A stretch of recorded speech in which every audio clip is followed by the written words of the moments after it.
ओम शन्नो मित्रशं वरुणः शन्नो भवत्वर्यमा शन्न इंद्रो बृहस्पतिः शन्नो विष्णुरुक्रमः नमो ब्रह्मणे नमस्ते वायो त्वमेव प्रत्यक्षं ब्रह्मासि त्वामेव प्रत्यक्षं ब्रह्म वदिष्यामि ऋतं वदिष्यामि सत्यं वदिष्यामि तन्मामवतु तद्वक्तारमवतु अवतु माम् अवतु वक्तारम्। ओम शांति शांति शांति। परमादरणीय कुमारपाड़भाई અને શ્રોતાજનો સૌને જય સ્વામિનારાયણ। અર્જુનના વિષાદનું વિશ્લેષણ અને સમાધાન એ વિષય ઉપર આજે આપણે ચિંતન કરવાના છીએ। કુમારપાળભાઈએ આરંભમાં જ કહ્યું કે એક વિષાદી અર્જુન કઈ રીતે બ્રહ્મભૂત પ્રસન્નાત્માની પદવી સુધી પહોંચી શકે છે। એટલે કુમારપાળભાઈ આપે એમ કહ્યું કે પ્રમુખ સ્વામીજી એ શ્રી કૃષ્ણ હતા। જો આપ મને અર્જુનના સ્થાને મૂકતા હો તો વધારે આનંદ મને એનો છે કે કેવા સમર્થ ગુરુ જે પડેલાને ઊભો કરે અને જે રડતાને હસતો કરે, એના કર્તવ્યમાં પ્રેરે। શ્રીમદ ભગવદ્ ગીતા એક વિરલ ઐતિહાસિક ઘટના છે। આપણે એમ કહી શકીએ કે એક સમયાતીત સાર્વકાલિક માર્ગદર્શન છે।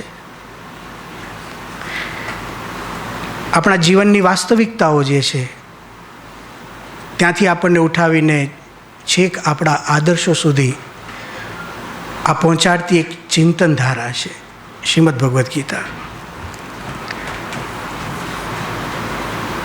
ગ્રંથ જોતાં એમ પણ લાગે છે કે તત્વજ્ઞાન અને જીવનને જે રીતે સમરસતા પ્રાપ્ત થઈ છે ભગવદ્ ગીતામાં, એ એનું મહત્ત્વ વધારી આપે છે।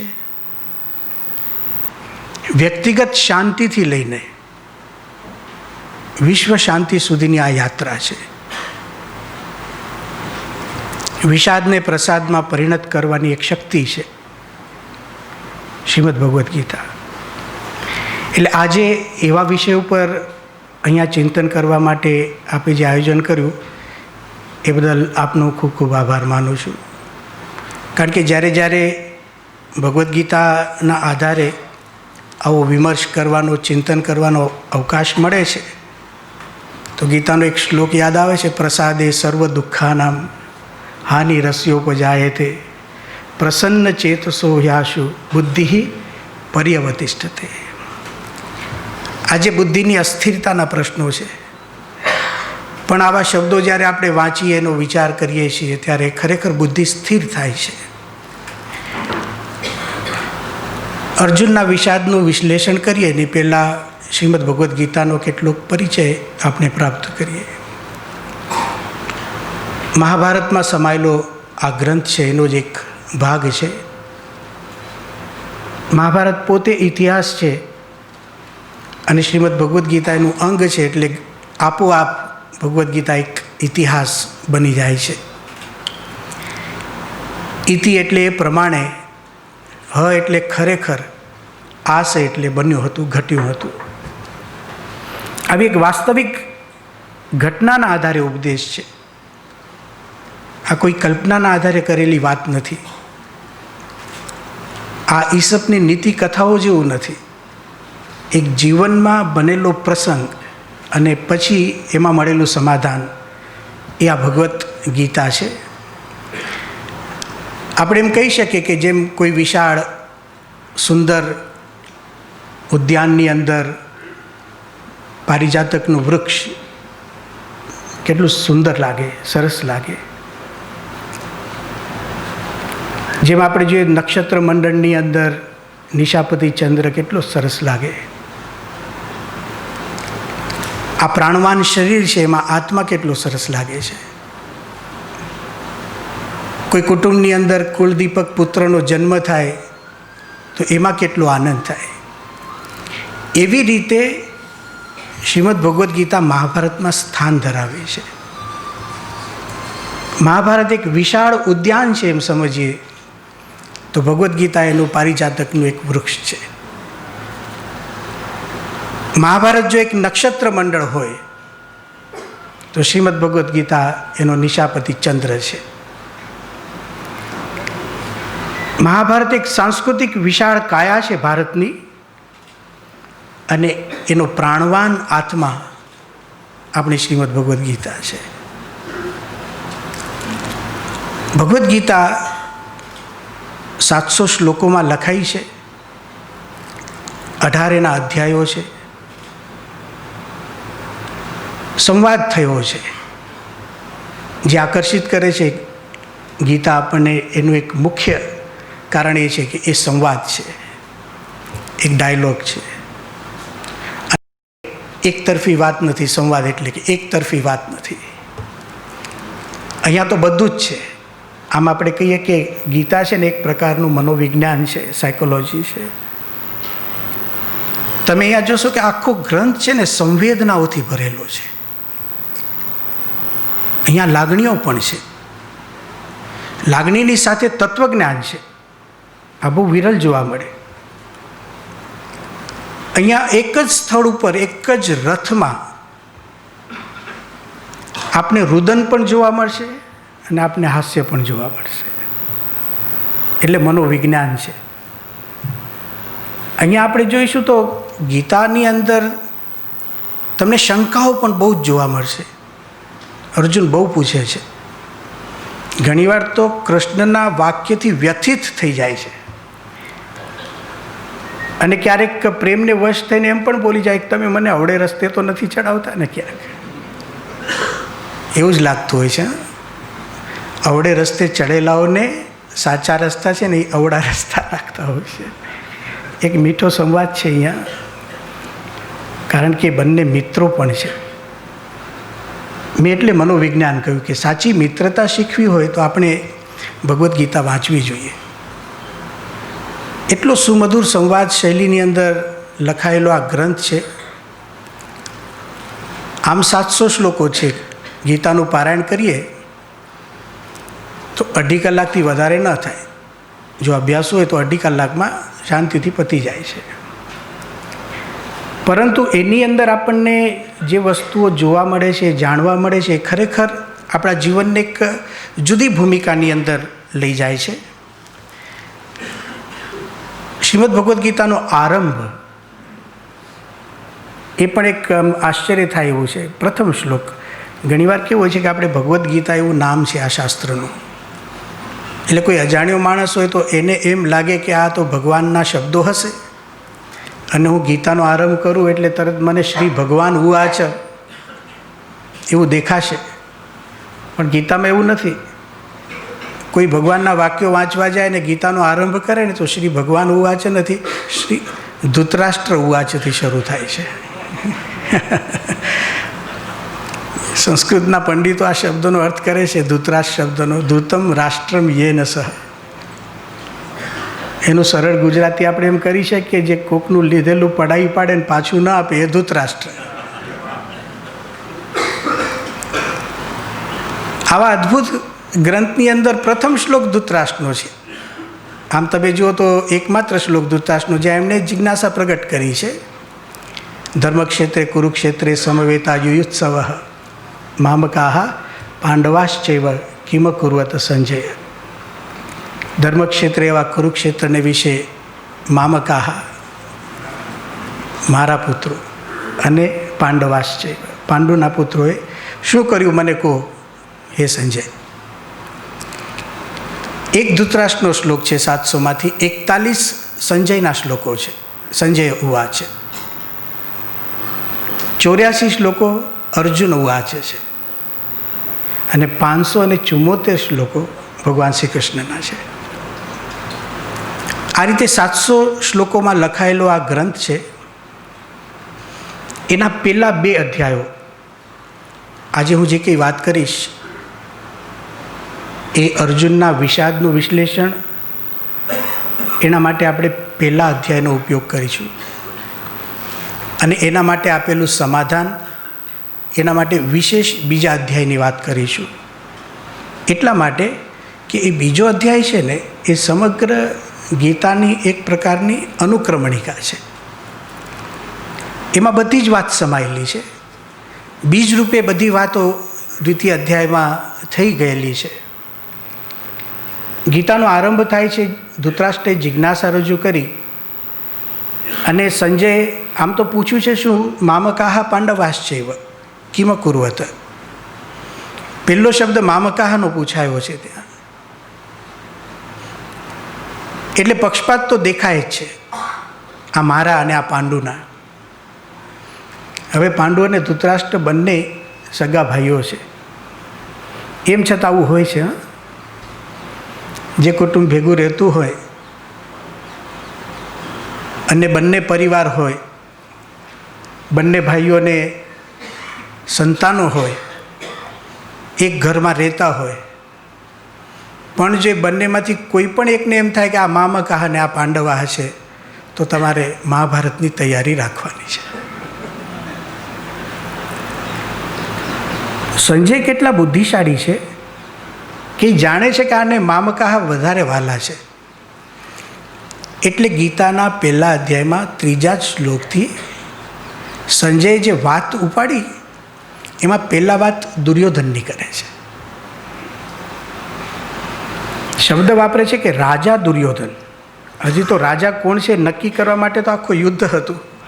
સંજયે જાહેરાત કરી કે આ દુર્યોધન રાજા છે. એની પાછળ એ સમજે છે કે હું રાજા બોલીશ એટલે ધૃતરાષ્ટ્રને બહુ ગમશે આ વાત,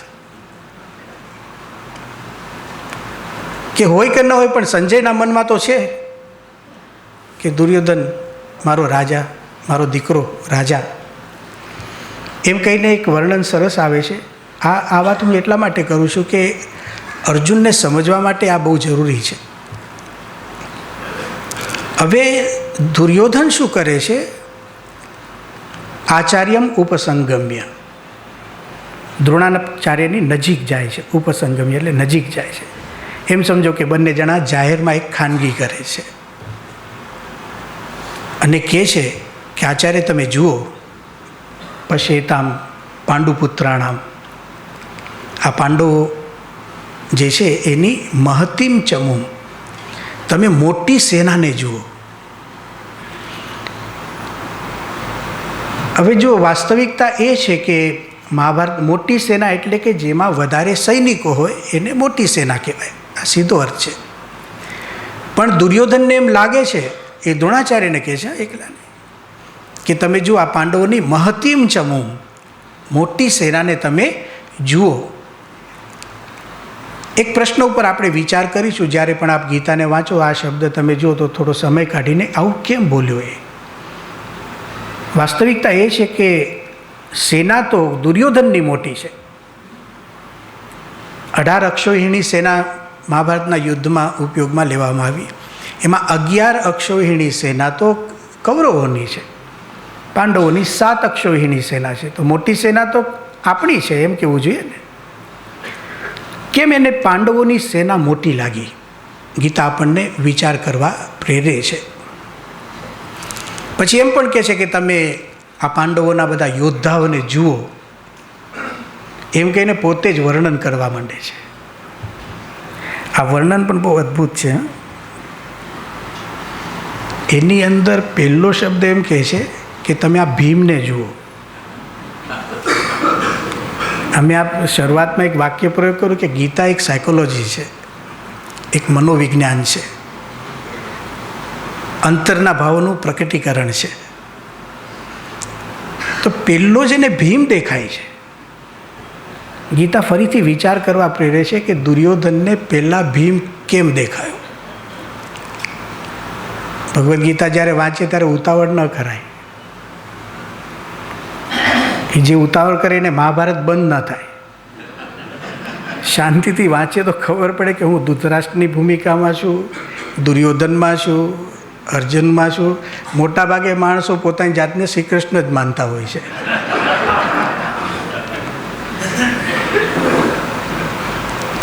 એ સ્થળ ઉપર એને મોટી સેના લાગી. એના મનની અંદર એક સૂક્ષ્મ ભય, એને લઈને એને ભીમ પહેલાં દેખાયો. આપણે જાણીએ છીએ ઇતિહાસમાં કેવું છે, દુર્યોધન જાણે છે કે આણે મને મારવાની પ્રતિજ્ઞા લીધી છે. ઈર્ષ્યા પણ છે, પણ ભય પણ છે. અને વધારે તો શું છે કે એ જાણે છે કે આ ભીમ કેવો છે, કે અર્જુન તો પ્રતિજ્ઞા ફેરવી નાખે. એનું નામ જ છે અર્જુન. રુજુમાંથી અર્જુન શબ્દ બન્યો છે. તમે એના વિચારોને ફેરવી શકો, એ જ પરિણામ થયું છે ગીતામાં. યુધિષ્ઠિરને તમે ફેરવી શકો, એ તો કઠણ નિર્ણયો તો લેતા જ નહોતા. પણ આ ભીમ એક એવું વ્યક્તિત્વ છે, એક વખત જો એણે નક્કી કર્યું તો દુનિયાનો ગમે તેવો બુદ્ધિશાળી માણસ છે ને એ ભીમને ન ફેરવી શકે. લોકો એને જાડી બુદ્ધિનો કહે છે. નહીં, ઘણા આપણે ભીમનું ચિત્ર આપણા મનની અંદર, હું જેવું નામ બોલ્યો હોઈશ, કોઈ જાડો માણસ હોય, ધમધમ કરતો ચાલતો હોય. એ પણ બીક છે કે આ ભીમે પ્રતિજ્ઞા કરી મને મારશે જ, એટલે પહેલાં એને શોધી લે છે. ગીતામાં પહેલાં ભીમનું દર્શન થયું છે. ઘણા બધાનું વર્ણન કરે છે દુર્યોધન. બીજા નંબર પર અર્જુનનું નામ આવે છે. પણ એક આશ્ચર્યકારી ઘટના એવી બને છે ત્યાં કે એને ઘણા દેખાયા. દ્રૌપદીના 5 દીકરા પણ દેખાયા છે. દ્રૌપદીયાહ એવો શબ્દ એમણે વાપર્યો છે. પાછા કોણ કેવા છે એનું વર્ણન કર્યું છે. એવું નથી ખાલી નામ બોલે છે, એક એકની વિશેષતા બોલે છે. છેલ્લે બધા માટે એક સામાન્ય વિશેષતાનો શબ્દ પ્રયોગ છે, સર્વે એવ મહારથાઃ. બધા જ મહારથીઓ છે. હવે ગીતાની મહાભારતની અંદર જે મહારથા શબ્દ છે ને, એ એમને સમજવાનું કે જેની પાસે મોટા મોટા રથ હોય. એક પોસ્ટનું નામ છે, એક પદવીનું નામ છે. મહાભારતમાં મહારથ એને કહેવામાં આવે છે કે જે એક યોદ્ધા રથમાં બેઠો હોય, એક યોદ્ધા 10,000 રથમાં બેઠેલા યોદ્ધાઓ સાથે યુદ્ધ કરવાનું કૌશળ દાખવે, એને મહારથીનું ટાઇટલ આપે. એટલે કેટલું આયોજન કરી શકતા હશે. તો દ્રૌપદીના 5 દીકરા માટે આ મહારથી શબ્દ વપરાયો છે. એમાં અભિમન્યુ આવી જાય. એ વખતે અભિમન્યુની ઉંમર 14 વર્ષની હતી. 14 વર્ષની ઉંમરે અભિમન્યુને ટાઇટલ મળ્યું છે મહારથી. 10,000 વ્યક્તિઓ સાથે યુદ્ધ કરવાનું કૌશળ. આજે આપણે કોઈ 14 વર્ષના છોકરાને જોઈએ ને તો ગરોળીથી ડરતા હોય, ઉંદરડાથી ડરતા હોય. ન હોય તો પણ, હોય પછીની તો વાત અલગ છે. એની વાત સાંભળીને બીવે. ગીતાની અંદર અદ્ભુત વાતો પડી છે. એની અંદર પછી જુએ છે કે અર્જુનના મનમાં થોડીક દ્વિધા ચાલે છે. એટલે ભીષ્મ પિતામહ તસ્ય સંજયન હર્ષમ કુરુ વૃદ્ધ પિતામહ. તસ્ય એટલે દુર્યોધનસ્ય. એ દુર્યોધનને હર્ષ ઉપજાવવા માટે, કારણ કે હજી તો આરંભ થયો છે, આરંભની અંદર જ ભય વ્યાપે, આરંભની અંદર જ સામેવાળો મોટો દેખાય, એ તો કેવું કહેવાય. એટલે બાજી હવે ભીષ્મ સંભાળે છે. તસ્ય સંજયન હર્ષમ કુરુ વૃદ્ધ પિતામહ. પછી શું કરે છે? સિંહની જેમ ગર્જના કરે છે. સિંહનાદમ. સિંહની જેમ ગર્જના કરે છે અને શંખ મૂકે છે. આ જે શંખનાદ છે, જે ભીષ્મએ કર્યો છે શ્રીમદ ભગવદ્ ગીતામાં, એ કેવળ પોતે એકદમ ઉત્સાહમાં આવી ગયા અને શંખનાદ કર્યો એમ નથી. આ એક પ્રકારની જાહેરાત છે. હવે સમય બગાડવાનો, જેટલો સમય બગડે એટલું આની મૂંઝવણ વધે. હવે તો શરૂ કરી દેવું પડે, બીજા વિચાર આવે એની પહેલાં. આ આપણી ભારતીય રાજનીતિ છે, એનો એક નિયમ છે કે જે સેનાપતિ હોય એ શંખનાદ કરે એટલે સામેવાળી વ્યક્તિઓએ સમજી લેવાનું, પ્રતિપક્ષ, કે આ લોકો સજ્જ છે, શસ્ત્ર પ્રહાર કરો. ભીષ્મ પિતામહે શંખ ફૂંક્યો અને તરત જ શું થયું તો ગીતામાં વર્ણન લખ્યું છે, તતઃ શંખાશ્ચ ભૈર્યશ્ચ પણવાનખ ગોમુખાહ. બધા એક પછી એક બધા જે ગોઠવેલા હોય, એમને એમ નથી હોતું બધું, બધા જ જોરથી કોકે શંખ ફૂંક્યા, કોકે નગારા વગાડ્યા, રણશિંગા વાગ્યા, સુરાતન ચડે છે બધાને. એનું પરિણામ લખે છે કે સઘોષ તુમુલઃ અભવત. એ અવાજ બહુ જ મોટો થયો, ગગનભેદી થયો. આપણા શબ્દોમાં કેવું હોય તો બહુ જ પ્રચંડ અવાજ થઈ ગયો. આટલી વાત પતે છે એટલે કે કૌરવ પક્ષનો શંખનાદ પૂર્ણ થાય છે. હવે પહેલી વખત ભગવદ્ ગીતાની અંદર શ્રી કૃષ્ણનો ઉલ્લેખ આવે છે. 14મા શ્લોકમાં એક સફેદ રથ છે, એને સફેદ ઘોડા જોડેલા છે અને એમાં 2 વ્યક્તિઓ બેઠી છે. એના માટે નામ વાપર્યા છે ગીતાની અંદર, માધવ પાંડવશ્ચૈવ. એકનું નામ છે માધવ અને બીજાનું નામ પાંડવ. નામ જ પાંડવ થઈ ગયું. એટલે કે પાંડવ 5, પણ અર્જુન જેવો એ કંઈ નહીં, એટલે એને પાંડવ નામથી બોલાવે છે. માધવ પાંડવશ્ચૈવ. શું કર્યું? સામેથી શંખનાદ થયો તો આ બાજુ શંખનાદ શરૂ થયો. એમાં પ્રથમ શંખનાદ છે ને ભગવાન શ્રી કૃષ્ણ પોતે કરે છે. પાંચજન્યમ ઋષિકેશ દેવદત્તમ ધનંજય. પાંચજન્ય નામના શંખને ભગવાન શ્રી કૃષ્ણએ પહેલો ફૂંક્યો. નામ આપ્યું છે, શંખનું પણ નામ આપ્યું. ભીષ્મ પિતામહે કયા નામનો શંખ વાપર્યો એ વ્યાસજીએ લખ્યું નથી. થોડાક વ્યાસજી પક્ષપાતી દેખાય છે પાંડવો બાજુ, પણ આપણે એમની ફરિયાદ ન કરાય, કારણ કે એ સાચા પક્ષ બાજુ જાય છે. એટલે પાંચજન્ય એટલે આપણે એમ સમજો કે એકદમ આધુનિક આજની ભાષામાં કેવું હોય તો ભગવાન શ્રી કૃષ્ણ પાંચજન્ય કંપનીનો શંખ વાપરતા, પણ એક જ પીસ હોય દુનિયામાં, એક જ વ્યક્તિ માટે બનાવેલો હોય, એટલે બહુ કિંમતી હોય. પંચજન નામનો એક અસુર છે, એ સમુદ્રમાં રહેતો હતો. એનો મોક્ષ કરીને એના અસ્થિમાંથી બનાવેલો જે શંખ, એનું નામ પાંચજન્ય. દેવદત્તમ ધનંજય. અર્જુને શંખ ફૂંક્યો, એનું નામ હતું દેવદત્ત. એ શંખનાદ થયું. પછી તો એના પછી યુધિષ્ઠિર શંખનાદ કરે છે, પછી સહદેવને નકુળ કરે છે, એમ કરતાં કરતાં દૃષ્ટિદ્યુમ્ન પણ કરે છે. પરિણામ એવું લખે છે અહીંયા, કૌરવ પક્ષમાં જે પરિણામ હતું, સઘોષ તુમુલઃ અભવત. એ અવાજ બહુ જ મોટો થયો, ગગનભેદી થયો. જ્યારે પાંડવ પક્ષનો શંખનાદ થાય છે, એનું પરિણામ જ્યારે વ્યાસજીએ લખ્યું છે ગીતામાં, સઘોષ ધાર્તરાષ્ટ્રાણામ હૃદયાની વ્યદારયત. આ અવાજ એવો થયો કે જેટલા ધાર્તરાષ્ટ્ર હતા, એટલે કે ધૃતરાષ્ટ્રના જણેલા અને ધૃતરાષ્ટ્રના પક્ષકારો, એને ધાર્તરાષ્ટ્ર કહેવાય, એ બધાના હૃદય ચીરાઈ ગયા. શંખનાદમાં જ છે આ વર્ણન. એટલે કે યુદ્ધ જીતાઈ ગયું. અવાજ તુમુલ થયો એમ લખ્યું નહીં, સામેવાળાના હૃદય ચીરાઈ ગયા છે. અહીંયા એક બહુ વિશેષ વસ્તુ આપણને જોવા મળે છે કે શું ફર્ક, બંનેમાં શું તફાવત આવ્યો બે શંખનાદમાં. એક તો નિયમ પ્રમાણે ચાલ્યા કૌરવો, પાંડવોમાં નિયમ તૂટ્યો છે.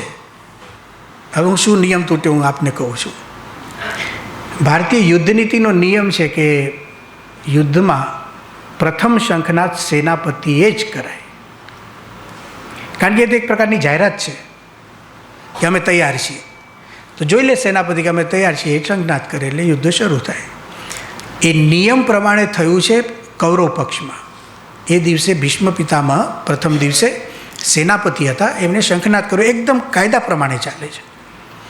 પાંડવ પક્ષમાં શું થયું છે, તે દિવસે પ્રથમ દિવસે સેનાપતિ દૃષ્ટદ્યુમ્ન છે, એનો 7મો કે 8મો નંબર છે શંખનાદમાં. એટલે તરત જ આખો કૌરવ પક્ષ છે ને તૂટી પડે. જોયું, નિયમ તોડવાવાળા માણસો છે, અધર્મીઓ છે, આમ છે તેમ છે. એમ જ થયું. પ્રથમ શંખનાદ કૃષ્ણએ કર્યો, બીજો અર્જુને કર્યો, ત્રીજો ભીમે કર્યો છે, પછી યુધિષ્ઠિરને, એમ બધા નામ છે. અહીંયા વિદ્વાનો એમ કહે છે, બે શબ્દો દ્વારા આપણે આને સમજીએ કે શિસ્તબદ્ધ કૌરવો છે, શિસ્તબદ્ધ કૌરવો છે, ઐક્યયુક્ત પાંડવો છે. તો શિસ્ત બહુ સારી વસ્તુ છે, ઉત્તમ વસ્તુ છે, પણ જો એ લાદવામાં આવે તો કુસંપનું પરિણામ છે. પરાણે ઘણીવાર કેવું, ઝઘડામાંથી શિસ્ત જન્મે છે. એ ઝઘડામાંથી જન્મેલી શિસ્ત હોય ને, ત્યાં શાંતિ બહુ હોય, પણ બે જગ્યાએ તમને શાંતિ જોવા મળશે, એક મંદિરમાં ને એક સ્મશાનમાં.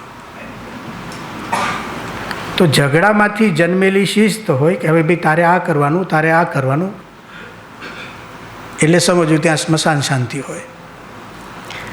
ઘણીવાર આપણે આપણા ભારત દેશમાં તો કેવું છે કે આ શિસ્ત નામની વસ્તુ પહેલાં આપણી કૌટુંબિક ભાવનાઓ એટલી ઉત્તમ હતી ને, આ શબ્દ કોઈને સમજાય નહીં. તમે મા અને દીકરાના પ્રેમમાં કઈ શિસ્ત હોય? જ્યાં પ્રેમ હોય ત્યાં શિસ્ત કેવી હોય?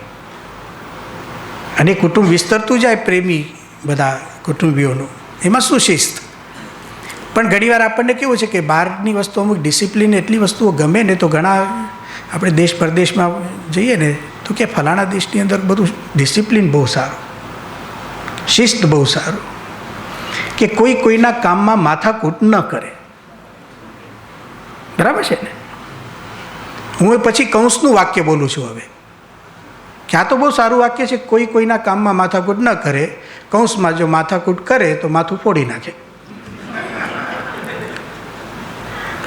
જો કૌરવ પક્ષમાં ભીષ્મ પિતામહની જગ્યાએ જો બીજાએ ફૂંકી નાખ્યો હોત શંખ, જેમ શ્રી કૃષ્ણે ફૂંકી નાખ્યો કહીએ આપણે, પેલો એણે ફૂંકી નાખ્યો, તો એ મર્યો સમજવાનો.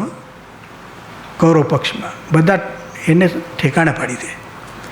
તને કોણે સોંપ્યું? નહીં, ઘણા ઉતાવળિયા હોય છે, એ કે બનતું બધા તૈયાર છે ને શંખ પડ્યો તો મેં ફૂંકી નાખ્યો. ક્યાંને મોકલી દો, યુદ્ધના મેદાનમાં જ ના જોઈએ. એ તો ઠીક, ભીષ્મ પિતામહ પોતે પણ ફરિયાદ નોંધાવે, કારણ કે કૌરવ પક્ષ છે, કે ભાઈ તમારે જ ફૂંકો તો સારા શબ્દોમાં કે શાંતિથી કે મારે વાંધો નથી, ભલે જેને તમે સોંપો એ કરે કામ, એમ કરી છૂટા થાય છે. અર્જુનને જે મળ્યું છે એ જે પરંપરામાં આવ્યા છે, જે વિચારધારામાં ટેવાયો છે, એ લોકો એવું માને છે કે અમારે ત્યાં તો સેનાપતિ જે હોય તે, યુદ્ધનો નિયમ જે હોય તે, પહેલો શંખનાદ તો શ્રી કૃષ્ણ જ કરશે. એટલે હૃદયો ચીરાઈ ગયા છે. મને આપને કહેતા આનંદ થાય છે કે અમારો BAPS પરિવાર છે ને, એની અંદર પહેલો શંખનાદ છે ને અમારા શ્રી કૃષ્ણ જ કરે. પ્રમુખ સ્વામી કરતા અત્યારે મહંત સ્વામી કરે છે. કોઈ વિચાર નહીં. તો જો જ્યાં એકતા છે, જ્યાં સંપ છે, ત્યાં વિજય નિશ્ચિત છે. આ ગીતાએ પહેલાં જ કહ્યું, એ એકતાના વિચારોથી ઘડાયેલો અર્જુન છે. શંખનાદની અંદર આવી રીતે અદ્ભુત વર્ણન થયું પછી અર્જુન છે ને એનો ઉત્સાહ દેખાય છે. અર્જુને પોતાનું ધનુષ ઊંચું કર્યું એમ શ્રીમદ ભગવદ્ ગીતાના 20મા શ્લોકમાં આવે છે.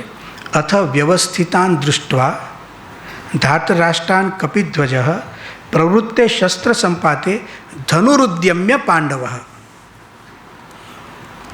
અર્જુને, પાંડવ એટલે અર્જુને પોતાનું ધનુષ ઊંચું કર્યું. પ્રવૃત્તે શસ્ત્ર સંપાતે એટલે હવે યુદ્ધ કરવાનું છે. એટલે એને બતાવ્યું કે જો હું આ લઈને આવ્યો છું. આજના આ બધા ક્રિકેટ રમે તો બેટ બતાવે, આમ તો બોલરવાળો બોલ બતાવે, આમ એવું ચાલતું હોય છે. અર્જુને ધનુષ ઉપાડ્યું. આપણે જાણીએ છીએ એના ધનુષનું પણ એક નામ હતું, ગાંડીવ. ધનુરુદ્યમ્ય શબ્દ એ બતાવે છે અર્જુનનો ઉત્સાહ. અહીંથી આપણે થોડુંક ધ્યાનપૂર્વક સાંભળીશું અર્જુન માટે, કે કઈ ભૂમિકામાંથી અંદર જાય છે. ધીરે ધીરે એનો ઉત્સાહ દેખાય છે. એને પોતાનું ધનુષ ઊંચું કર્યું. એનું નામ છે ગાંડીવ. એક ધનુષ એટલે ઊંચું કરે છે કે અમુક તો એ ધનુષ જોઈને જ ગભરાય છે. જેમ કે તમે કોકને દંડો બતાવો અને તમે કોકને પિસ્તોલ બતાવો, એમાં ફરક તો છે ને. અને પિસ્તોલની જગ્યાએ કોઈ મોટી AK-47 બતાવે તો આ ગાંડીવ એવું હતું. એ વખતે એ આમ દેખાડે ને એટલે 20-25 હજાર તો એમને એમ બેસી જાય કે આની સામે ના જવાય. એવું કથામાં આવે છે, સાહિત્યના ગ્રંથોમાં છે આમ તો, કે અર્જુનને એક ટેવ એવી હતી કે એમનું ગાંડીવ છે ને એની પ્રત્યંછા એટલે એની દોરી હોય ને તો બીજો તો એની દોરી પણ ન ચડાવી શકે. વાપરવાની વાત ક્યાં છે, એટલી તાકાત હોવી જોઈએ, તારે ખેંચીને ને પછી બાંધવાની હોય. અર્જુનની એક ટેવ એવી હતી કે એ જ્યારે કોકને મારે ને એટલે કે વધ કરવાનો આવે તો એનો એક અવાજ કરે, આમ એની પણો છે ને એ પછાડે, આમ એનો અવાજ ચારે બાજુ ફેલાય. એ અવાજ વિશિષ્ટ રીતે પછાડી ખબર પડી જાય કે અર્જુને જ પછાડી છે. એ જેવો સાંભળે એટલે સાંભળનાર નક્કી જ થઈ જાય કે આજે કોકનું આઈ બન્યું, કારણ કે મારતી પહેલાં જ એવું કરતો. આ બધાની ખાસિયતો હોય છે કે અમુક કરતી વખતે નહીં, અમુક લોકો કરે ને પછી. એકવાર એવું બને છે મહાભારતમાં કે એક બાજુ ભીમ અને આનું યુદ્ધ ચાલે છે કર્ણનું, અને બીજી બાજુ અર્જુન સામે કર્ણનો દીકરો હોય છે વૃષસેન. એ અર્જુન સામે લડે છે. નાનો છે, કારણ કે કર્ણનો દીકરો એટલે કે અર્જુન માટે તો નાનો બાળક જેવો છે. તો બાણવર્ષા કરે છે. તો બાણવર્ષા કરે તો અર્જુન એને કહે છે કે જો બેટા હું અર્જુન છું, તું વૃષસેન છે, તારે મને ન મરાય, તું રહેવા દે. તો પહેલો સામે જવાબ આપે છે કે મારું તો તમને જ મારું, કેમ તો હું કર્ણનો દીકરો છું. અને એમાં વર્ણનમાં લખ્યું છે કે વૃષસેને જે બાણ વર્ષા કરી છે અર્જુન ઉપર, એ બાણ વર્ષાથી અર્જુનનો રથ એવો ઘેરાઈ ગયો છે કે સમજો કોઈ વૃક્ષ ઉપર ચારે બાજુએ ફૂલ ઉગી નીકળ્યા હોય અને વૃક્ષ જેવું દેખાય એવો અર્જુનનો રથ દેખાય છે. ફરી અર્જુને સમજાવ્યો કે હવે તું રહેવા દે, નથી માનતો. અને ત્યારે એને પણછ પછાડી અવાજ કર્યો એટલે તો તરત સંદેશો બધાને પહોંચ્યો, કોક મર્યું. પણ વૃષસેન જ હતો એટલે કર્ણને સંદેશો મળ્યો કે તમારો જ દીકરો છે આ તો કર્ણ સમજી ગયા કે હવે એ મારી જ નાખશે એને. તો એ ભીમને વિનંતી કરે છે. આ બહુ રસપ્રદ પ્રસંગ છે કે જો ભીમ તારું ને મારું વેર ચાલુ છે, પણ તું જો મને અનુમતિ આપે તો મારે થોડી વાર માટે અર્જુન સાથે લડતા મારા દીકરાને જોઈ લેવો છે. અર્જુનની પ્રતિભા પણ જુઓ. હવે ભીમ તો કોઈ દિવસ માને પણ ત્યારે સત્વગુણમાં હશે તો કે ચાલો આપણે, તો બંને જણા ઓડિયન્સ થઈ જાય છે. તમે સમજો, થોડી વાર માટે જોવા બેસે છે અને અર્જુન છે ને એ વૃષસેનનો વધ કરી નાખે છે. મેં એક ગાંડીવની કથા કહી, એ ગાંડીવ એ ઊંચું કરે છે ઉત્સાહ. શ્રીમદ ભગવદ્ ગીતાનો એક આરંભ જ્યાંથી અર્જુનનો પ્રવેશ થાય છે, સતત ઉત્સાહ દેખાય છે. હવે જે આપણે વાત કરવાના છીએ કે ઉત્સાહથી આખી કથા જશે નિરુત્સાહ તરફ. હવે થોડું વાતાવરણ બદલાશે અહીંયા, અને નિરુત્સાહમાંથી પાછી આખી કથા જશે પૂર્ણોત્સાહ તરફ. અર્જુનનો ઉત્સાહ દેખાય છે અને શ્રી કૃષ્ણને કહે છે કે સેનયોર ઉભયોર મધ્ય રથમ સ્થાપય મેચ્યુત. હે અચ્યુત, તમે મારા રથને બે સેનાની વચ્ચે ઊભો રાખો, હું જરા જોઈ લઉં. યાવદેતાન નિરીક્ષેહમ યુદ્ધકામાન અવસ્થિતાન. કૈર્મયા સહ યોદ્ધવ્યમ, કોણ કોણ મારી સાથે લડવા જરા મને બતાવો. શ્રી કૃષ્ણ પાર્થ સારથી, કુશળ સારથી છે, એના રથને જે ફેરવે છે ને એ ગીતામાં વાંચવા જેવું છે. ભીષ્મ દ્રોણ પ્રમુખતઃ, સીધા જ ભીષ્મ સામે લે છે, આની સાથે તારે લડવાનું છે. એમાં ખબર પડે છે કે અર્જુન કોણ છે. જો દુર્યોધન ડરીને દ્રોણાચાર્ય પાસે જાય છે, શ્રી કૃષ્ણ સીધા જ ભીષ્મ સામે તારે આની સાથે લડવાનું છે, તારે દ્રોણ સાથે લડવાનું છે. એનો અર્થ એ થયો કે શ્રી કૃષ્ણ પણ સંપૂર્ણપણે માને છે કે આ અર્જુન છે ને એ ભીષ્મ અને દ્રોણ સાથે લડાઈ લડવા લાયક છે, એની સામે લઈ જાય છે. પણ પછી ભગવાન શ્રી કૃષ્ણ એક આજ્ઞા કરે છે અર્જુનને, પાર્થ પશ્ય એતાન સમવેતાન કુરુનીતિ. આ જગ્યાને ખાસ તમે યાદ રાખજો જ્યારે ગીતા વાંચો ને ત્યારે, કે હે પાર્થ, તું જરા કૌરવોને જોઈ લે, એટલે કે તારા શત્રુઓને જોઈ લે. જે પોતે જ બોલ્યો છે, અર્જુન પોતે જ બોલ્યો છે કે તું જોઈ લે. અર્જુને જોવાની શરૂઆત કરી. કૃષ્ણએ બહુ સ્પષ્ટ કહ્યું છે કે તારા શત્રુઓને તારે જોવાના છે. અર્જુન જુએ તો છે, પણ જોવામાં થોડી ગડબડ કરે છે. ગડબડ એટલી જ કરે છે કે પોતાના ભાવોને ઉમેરે છે. ગીતા એમ કહે છે, તત્રા પશ્યત પાર્થ પિતૃન અથ પિતામહાન. હવે જોવાના હતા સૈનિકોને, એટલે કે સૈનિક છે ને એ ભાવના છે, એ વસ્તુ નથી. આપણને જેટલા અમુક બિરુદ મળે છે શિક્ષક, એ વ્યક્તિના નામ નથી હોતા. એ હું તો આપને શિક્ષક તરીકે જોઉં છું તો મારી ભાવના છે. આપ કુમારપાળભાઈ પણ છો, પણ આપ શિક્ષક પણ છો, એક પિતા પણ છો. તો પિતૃત્વ છે ને એ ભાવના હોય છે.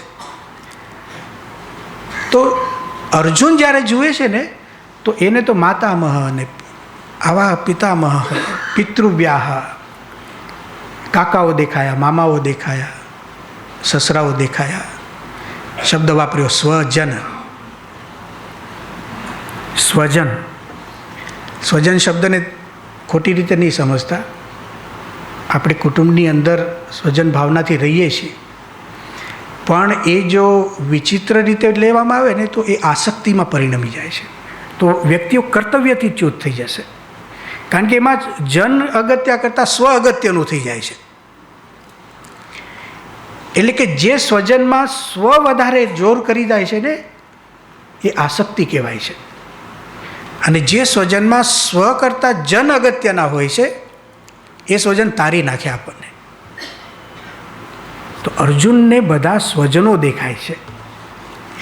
અહીંયા આપણે એમ કહી શકીએ કે અર્જુનના વિષાદનો આરંભ થાય છે. મેં આટલી ભૂમિકા એટલે કહી કે મહાભારતના સમયમાં, ગીતામાં તમે જોશો ધીરે ધીરે ધીરે, તો અર્જુન હવે વિષાદ બાજુ, અર્જુનને ખબર નથી. આપણે તો ત્રાહિત વ્યક્તિઓ છીએ અને વાંચીને બોલીએ છીએ. એ ધીરે વળાંક લે છે. ઇતિહાસ છે ને, જે ધનુષ ઊંચું કરનારો હતો ને, એને જોવામાં થોડી ગડબડ કરી. એણે ભાવનાઓને ઉમેરી, અને ભાવનાઓ પણ પોતાની. અને પછી થયું શું? એનું તરત જ પહેલા અધ્યાયનો 27 અને 28 બે શ્લોકો છે. વ્યાસજીએ બે જ શબ્દોમાં છે ને આખો રોગ મૂકી દીધો છે. કૃપયા પરયાવિષ્ટ વિષીદન ઇદમ અબ્રવીત. પરયા કૃપયા. કૃપા બહુ સારી વસ્તુ છે, દયા બહુ સારી વસ્તુ છે, પણ જો કરતા ન આવડી તો ઘાતક છે. તો એ મોહથી, ત્યાં કૃપા શબ્દથી અર્જુનનો મોહ આવે છે, એનાથી વ્યાપ્ત થઈ જાય છે.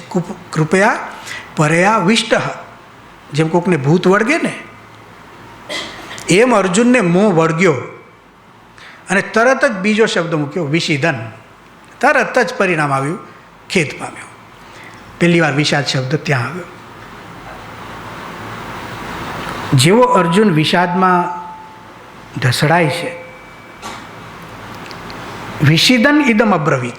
હવે અબ્રવીત તો ખરો, અબ્રવીત એટલે કે બોલ્યો, પણ એ બોલ્યો અગત્યનું નથી હોતું ક્યારેય પણ. આપણે શું બોલીએ છીએ અગત્યનું નથી, આપણે કેવી અવસ્થામાં બોલીએ છીએ ને એ અગત્યનું હોય છે. તો વિષાદ વાળો થઈને, દુઃખી થઈને હવે બોલે છે. તમે જો દુઃખી થઈને બોલે ને એટલે આખી ભાષા નવી આવે. હા, દુઃખી થઈ એટલે કે વિષાદની ભાષા બોલે છે. અર્જુનની ભાષા નહીં. હવે કોની ભાષા શરૂ થઈ? વિષાદની ભાષા શરૂ થઈ. જેવા અર્જુનમાં મોહનો પ્રવેશ થયો, અર્જુન પોતે ભૂલી જાય છે કે હું અર્જુન છું, અને એક વિષાદ બની જાય છે પોતે, અને વિષાદની ભાષા શરૂ થાય છે. પહેલું પરિણામ, અર્જુનના વિચારનું પહેલું પરિણામ એના શરીર ઉપર થાય છે. અને ભગવદ્ ગીતા એમ કહે છે, સીદંતી મમ ગાત્રાણી મુખમ ચ પરિશુષ્યતી. મારા ગાત્રો શિથિલ થાય છે, મારું મોં સુકાય છે. ન ચ શક્નોમ્યવસ્થાતુમ ભ્રમતીવ ચ મે મનઃ. હવે હું ઊભો રહેવાય સમર્થ નથી, મારું મન ભમે છે, મને ચક્કર આવે છે. હવે અર્જુન એક માનસિક રોગી બને છે. અહીંયા આપણને જોવા મળે છે કે વિચારોની શરીર ઉપર અસર. અર્જુન એટલે ઉત્તમ દાખલો છે મનોવિજ્ઞાનનો. ઉત્તમ એટલા માટે છે કે ઇતિહાસ છે, અને ઉત્તમ એટલા માટે છે, હમણાં પ્રવચન પૂરું થાય ત્યારે ખબર પડશે. ભલે અત્યારે થોડી વાર રડવા દો એને. એના ગાત્રો શિથિલ થાય છે. આ અનુભવ આપણને બધાને છે. જ્યારે આપણે કોઈ વિચારથી આક્રાંત થઈ જઈએ છીએ અને એ વિચારો સવાર થઈ જાય છે, એની અસર આપણા શરીર ઉપર આવી જાય છે. એક દાખલો લઈએ, દાખલા તરીકે ગુસ્સો કરવો, લગભગ આપણને અનુભવ હોય છે. ઘણા કરતા હોય તો એને અનુભવ ન હોય, તો જેની ઉપર કરતા હોય એને અનુભવ હોય છે. તમારે કોઈકને પૂછવું કે ભાઈ હું કેમ છું, એ તમને કહેશે કે તમે બહુ ગુસ્સો કરો છો. એમ કે મને જ ખબર જ નથી પડતી. આપણને તો ન જ ખબર પડે ને. પણ જેવો ગુસ્સો એક વિચાર છે, એ કોઈ વસ્તુ નથી, એક વિચાર છે. પણ જેવો વિચાર ગુસ્સા નામની ક્રોધ આપણામાં પ્રવેશ કરે છે અને શરીર ઉપર અસર જુઓ તમે એની. સૌથી પહેલાં તો છે ને એની આંખો લાલ થઈ જાય, શરીર ઉપર અસર આવી. બીજી એની ભાષા બદલાઈ જાય. તમે જો ગુસ્સો કોઈ માણસ ક્રોધમાં આવ્યો હોય તો ભગવદ્ ગીતાના શ્લોક બોલે, એ બીજું જ બોલે. હા, એક નવી ડિક્શનરી ખુલે. બોલો, ન જાણે ક્યારે ભણ્યો હશે, કઈ યુનિવર્સિટીમાં ભણ્યો હશે, ક્યાં કોર્સ ચાલે છે. અમુક ગાળો તો છે ને આપણને કલ્પના આવે કે આ ક્યારે શીખ્યા હશું આપણે. આપણે એટલે કહું છું કે મને આવડે છે, મેં તો 45 વર્ષથી તો હું બોલ્યો પણ નથી. હા, પણ તમે જો એ વખતે એ ભાષા કેવી વાપરશે. અમારા યોગીજી મહારાજ કહેતા એવું કે બે ભાઈઓ ઝઘડે, બે ભાઈઓ સગા ભાઈઓ હોય, અને ગુસ્સો કરે ને તો એક ભાઈ બીજા ભાઈને કહે તું મને ઓળખશ? એટલે નહીં ઓળખતા હોય. યોગી બાપા આવું કહેતા કે એક જ ઘરમાં જન્મ્યા છો, નહીં ઓળખતા હોય. જો ગુસ્સો આવ્યો ને, શારીરિક અસર છે. આને કહેવામાં આવે છે બાયોલોજી ઓફ ફેથ, કે આપણું શરીર છે ને એ વિચારોથી બહુ જ પ્રભાવિત છે. એટલે આપણે વિચારો ઉપર બહુ ધ્યાન રાખીને, ચિંતન કરીને મૂળભૂત આપણી વિચારધારાઓને સુધારવાની જરૂર છે. આપણા ઘરમાં જે પ્રશ્નો છે ને, એ મોટા ભાગના પ્રશ્નો આ વિચારોમાંથી છે. આપણે પરિવર્તનો બહાર કરીએ છીએ, વસ્તુઓ લાવીએ છીએ, સગવડો કરીએ છીએ, પણ જ્યાં સુધી વિચાર નથી. જો અર્જુનની પરિસ્થિતિ, એના વિષાદનું વિશ્લેષણ કરીએ છીએ આપણે. બે શબ્દોની હું તમને વાત કરું. આજે આખી દુનિયા ઉપર એક વ્યક્તિત્વ વિકાસની હોડ લાગી છે. હું આજે એટલે કહું છું કે અમુક વર્ષો પહેલાં એવી હોડ નહોતી. વ્યક્તિત્વ વિકાસની ઝંખના હતી, પણ એનાથી કોઈ પીડિત નહોતો. આજે તમે જો પર્સનાલિટી માટે લોકો કેટલું કેટલું કરે છે, અને એ જો પ્રાપ્ત ન થયું તો દુઃખી થાય છે. મૂળ પ્રશ્ન ત્યાં છે. યુગ ચાલે છે પર્સનાલિટીનો છે, પ્રેઝન્ટેશનનો છે, પરફેક્શનની વાતો થાય છે. હવે જો માણસ છે ને, માણસ આપણે બધા જ, એમાં બે આપણા પાસા છે. એક આપણી લાગણીઓ, એટલે કે ઇમોશન્સ, અને બીજી બાજુ તમે જુઓ તો આપણી આવડતો. આવડતો એટલે શું? દાખલા તરીકે કોઈ સારું ભણતો હોય તો એની આવડત છે. કોઈ વૈજ્ઞાનિક થયો એની આવડત છે. કોઈ સંગીતકાર થયો એની આવડત છે. કોઈ વક્તૃત્વ કળા શીખ્યા એની આવડત, એને સ્કિલ કહીએ છીએ. પણ એની સાથે સાથે એમાં લાગણીઓ ભરેલી છે. આપણે મોટા ભાગનો સમય છે ને આપણો આવડતો પાછળ વાપરીએ છીએ, કે હું આમાં તૈયાર થઉં, હું ગાતા શીખું, હું બોલતા શીખું, કંઈક રજૂ કરતા શીખું. જિંદગી કાઢીએ છીએ. અને તમે જુઓ તો હાર્ડવર્ક શબ્દ વપરાય છે ને, એ તમે હાર્ડવર્ક જોજો ક્યાં થાય છે. તો આવડત કેળવવામાં સમજો કોઈ ગાતા શીખ્યો અને એટલી બધી આવડત કેળવી હોય, અને અહીંયા આપણે સાંભળતા હોઈએ એટલે કે હું રોજના 12 કલાક 10 કલાક પ્રયત્ન કરતો હતો ગાવાનું શીખવા માટે. પણ એને ખબર નથી કે મારું જે આ જીવન છે ને એ ફક્ત આવડતોથી તૈયાર નથી થતું. એનો એક મોટો પક્ષ છે જેના કરતાં પ્રબળ છે, એનું નામ છે લાગણીઓ, ઇમોશન્સ. હવે કોઈક ગાયક કલાકાર હોય ને અહીંયા ગાવા ચડતા હોય અને અહીંયા જ કોઈ મારી જો આવે અને ગાળ દઈ દે ને ખાલી કે તમારો સૂર તો ખબર છે મને કેવો છે, બસ આટલું બોલીને જતું રહેવાનું. અને જો પેલાનું મગજ જો ફરે ને આખા રાગના રાગ બદલાઈ જાય. આવું દુનિયામાં બન્યું છે.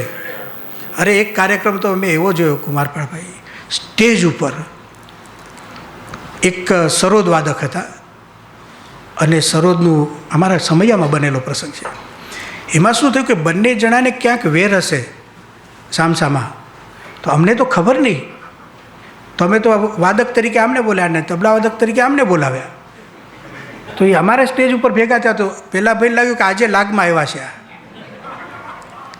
તો એ કંઈ બોલવા કરવાનું નહોતું, એ કેવું સંગીતકાર સંગીતની રીતે કરતા હોય. તો પહેલાં વગાડે તો એટલી ઝડપ વધારે આ વગાડવામાં પેલો હરખું વગાડી જ ના શકે. તો ચાલુમાં પહેલાં કે ભાઈ તમે ધીમે કરો, આમ કરો, તેમ કરો. બહુ ઝઘડો તો તબલાવાળાએ તબલું ઊંચકું કર્યું. તો તબલા વગાડવું એ સ્કિલ્સ કહેવાય.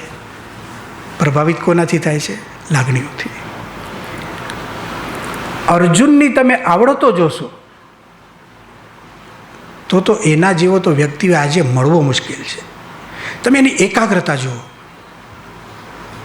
ઘડિયાળ થોડું ક્યાં હોય છે? હા, એટલે મને ખબર પડે એટલે થોડી. અર્જુનની તમે આવડતો જોશો ને તો એ આવડતમાં તમે એની એકાગ્રતાની હું વાત કરું છું. એ જ્યારે નાનો હતો તો એ વખતે છે ને દ્રોણાચાર્યજી એની પરીક્ષા લીધી છે. બધા 105ની લીધી છે. અને 5 જણાની તો પરીક્ષા શું, અધ્યયન તો શું હતું એ લોકોનું કે એ લોકો બાણ શીખતા હતા દ્રોણાચાર્ય પાસે, ધનુર્વિદ્યા. પરીક્ષાનો દિવસ હતો, બધાને ભેગા કર્યા, લાઈનમાં ઊભા રાખ્યા એમ કહી શકીએ. એક ઝાડ ઉપર નકલી પક્ષી હતું, એને વીંધવાનું હતું. આ એ લોકોની પરીક્ષાનું પેપર હતું. પહેલા નંબર ઉપર આવે છે યુધિષ્ઠિર આવે છે. યુધિષ્ઠિર આવે છે. દ્રોણાચાર્ય કે ધનુષ બાણ ઉઠાવો, કે ઉઠાવ્યું, કે નિશાન લો, કે લીધું. અને પછી કે બાણ ચલાવશો નહીં, હવે તમે વર્ણન કરો કે તમને શું દેખાય છે. તો યુધિષ્ઠિરે વર્ણન કર્યું કે સરસ મજાનું નીલ ગગન દેખાય છે, એમાં વિહાર કરતા વાદળાઓ દેખાય છે. દ્રોણાચાર્ય ઉદાસ થઈ ગયા કે આ કોઈ સાહિત્યનો વર્ગ નથી, તારે નિશાન લેવાનું છે. પક્ષી દેખાય છે કે નહીં? તો કે હા, એ પણ દેખાય છે, એ પણ દેખાય છે. ફેલ. યુધિષ્ઠિર ફેલ. હા, વિચાર કરવા જેવી બાબત છે. એટલે કે જે કાયમ પહેલો નંબર લાવતો હોય, ડાયો હોય, સમયસર હાજર થતો હોય, ઘરકામ કરતો હોય, એટલે કે હોમવર્ક કરતો હોય, શાંતિથી બેઠો હોય, કે બધી નોટ્સ લખતો હોય, આ ડાયા કહીએ છીએ આપણે. એ ફેલ થયો તો હવે આની પરીક્ષા શું લેવાની 104ની?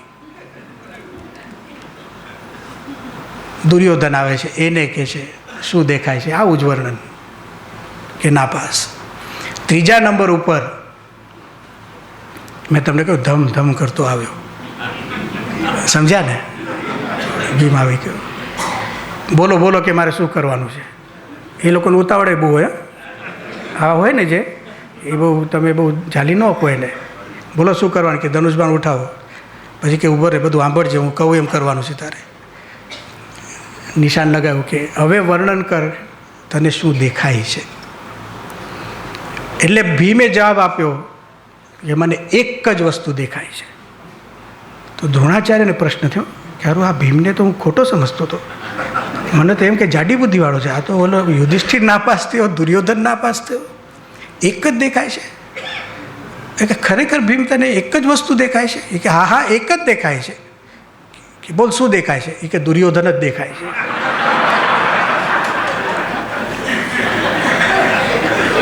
હવે રહેવા દે. હજી મહાભારત અહીંયા પૂરું નથી કરવાનું. એ વખતે એક અર્જુન એવો નીકળે છે કે જેને ફક્ત પક્ષીની આંખ દેખાય છે. એવા અર્જુનની વાત ચાલે છે. લાગણીઓ એટલે કહીએ છીએ કે આવડો તો પાછળ સમય જરૂર કાઢવો, એના વગર આવડત તો એક જીવનનો ભાગ છે ને, એ તો જીવનને શણગારે છે. પણ એ ભૂલીને નહીં કે હું લાગણીશીલ પણ છું. ગીતાનું કામ એ છે કે આવડતોને છે ને લાગણી ઉપરના નિયંત્રણથી સુરક્ષિત કરી દે છે. એ અર્જુનને શીખવાડવું છે. એ ધ્રુજવા માંડ્યો અહીંયા. એના મનની અંદર પ્રશ્ન થયો. આ રીતે પછી તો પહેલું ભાષણ અર્જુનનું છે ગીતામાં. આખો અધ્યાય અર્જુન કૃષ્ણને ઉપદેશ આપે છે. પણ એ આપણે એમ કહી શકીએ આપણી ભાષામાં કે પેલો અમુક તાવ આવે ને તો પછી બધા બહુ બોલ કરે, ખબર છે ને, એને સનેપાત કહે છે. અને પછી આપણા દેશી ભાષામાં હન્નેપાત કહે છે. આખો પહેલો અધ્યાય તમે જોશો 30મા શ્લોકથી લઈને 46 શ્લોક સુધી આ એને તાવની અંદર બબડ્યા કરે છે. પોતાની કોઈ ભાષા જ નથી, વિષાદની ભાષા છે. એટલું ખરું કે વિષાદમાં પણ એને પોતાનું ધાર્યું કરવું છે ને તો બધું યાદ આવે છે શાસ્ત્રોમાંથી, પણ ઉપયોગ ખોટી જગ્યાએ શરૂ થયો.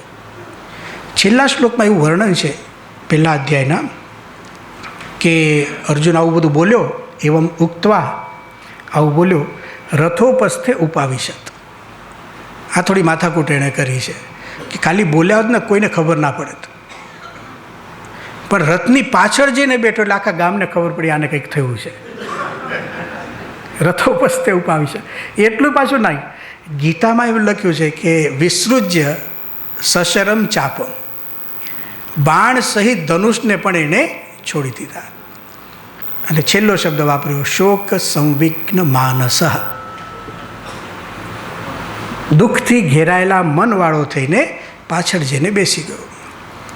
હવે તમે જો આવી કોઈ ઘટના બને ને, દુનિયામાં એક ઘટના બને છે ને, અને એ સમાચાર જેના જેના કાને જાય છે તરત એનું પોતાનું વ્યક્તિત્વ શું છે ને એ બહાર આવે છે. સ્વામિનારાયણ ભગવાને એવું લખ્યું છે કે જેના મનમાં જે હોય ને એ વખતે બહાર આવે, કંઈ ઘટના બને ત્યારે. અર્જુન ધારો કે આવી રીતે રડ્યો, ધનુષ સાથે, બાણ સાથે ધનુષ છોડ્યું, પાછળ જઈને બેઠો, એટલે કે કેવી ચર્ચાઓ થઈ હશે. આના પ્રતિઘાતો કૌરવ પક્ષમાં કેવા હોય. દુર્યોધન આ વાતને સાંભળે તો કેવું લાગે. અને ખાસ તો ધૃતરાષ્ટ્રનો વિચાર કરવાનો, એટલા ખુશ થયા હશે ને કે સંજય તને હું ઇનામ આપી દઉં, મારે આ જ સાંભળવું હતું. કેટલા રાજી થયા હોત. ચર્ચાઓ કેટલી થઈ હોત. પાંડવ પક્ષમાં ખબર પડે તો શું થાય, યુધિષ્ઠિરને શું થાય, બે બાજુ થાય. જેનું મન જેવું છે ને એ વખતે ખબર પડે છે. ગીતામાં એ વર્ણન લખ્યું નથી, એક વ્યક્તિની વાત લખી છે કે શ્રી કૃષ્ણને શું થયું. હવે આપણે વિષાદમાંથી સમાધાનમાં જઈએ છીએ. શ્રી કૃષ્ણને શું થયું એ ભગવદ્ ગીતામાં લખ્યું છે. એક શબ્દમાં, ટૂંકા વાક્યમાં કહેવું હોય તો એમ કહેવાય, શ્રી કૃષ્ણને કાંઈ જ નથી થયું. મિત્રો, જીવનમાં એવી વ્યક્તિને સાથે રાખવા કે આપણને કંઈ પણ થાય તો એને કંઈ ના થાય. અને હું મારી જાતને ભાગ્યશાળી માનું છું કે એવા એક પ્રમુખ સ્વામીને આજે મહંત સ્વામી છે. અમને ગમે તે થાય તો એ હસતા હોય છે. એક જ રથમાં છે, ચિંતા નથી, આપણને રડવાની ચિંતા નથી. દુર્યોધન પણ રડ્યો હશે, કારણ કે દુર્યોધન વિચારશીલ તો છે જ. જરાય દુર્યોધનને આપણે કેવું છે કે બહુ આસુરી જીવ કહીને દુર્યોધનમાં બધું જ આસુરી હશે એમ સમજીએ છીએ. આસુરી ભાવ વધારે હતો એ માનીએ છીએ, પણ વિચારશીલ તો છે જ. મહાભારત એવું કહે છે દુર્યોધન માટે કે દુર્યોધનના પોતાના ઉદ્ગારો છે, જાનામી ધર્મમ ન ચમે પ્રવૃત્તિ. આ વાક્યનો વિચાર કરીએ છીએ ને સાહેબ તો એમ લાગે જાનામી ધર્મમ એટલે કેટલા લોકોને ખબર છે કે એનું કર્તવ્ય શું છે. લોકો આખું જીવન જતું રહે ને તો એ કંઈ ખબર નથી હોતી કે મારો ધર્મ શું.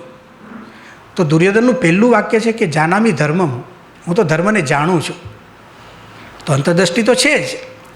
બીજી એનાથી આગળની વાત, હું ધર્મને જાણું છું પણ વર્તી શકતો નથી. નચે મેં પ્રવૃત્તિ, એનો અર્થ કે એને વર્તવા પ્રયત્ન કર્યો છે પણ કરી શકતો નથી, એ પણ દેખાય છે. એટલે કે સાધક તો છે.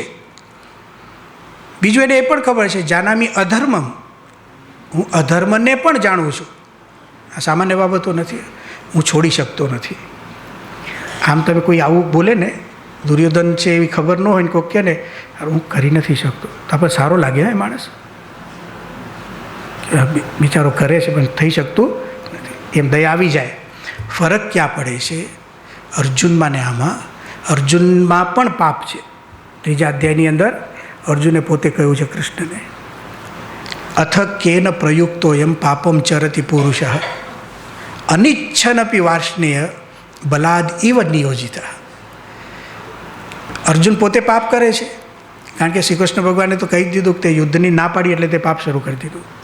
અનાર્ય જુષ્ટમ, અસ્વર્ગમ, અકીર્તિકરમ, આ 3 વિશેષણો મૂક્યા છે. તું જે કરે છે એટલે એને પોતે પૂછ્યું કે કેન પ્રયુક્તો એમ પાપમ ચરતિ પુરુષ, કોણ પાપ કરાવે છે?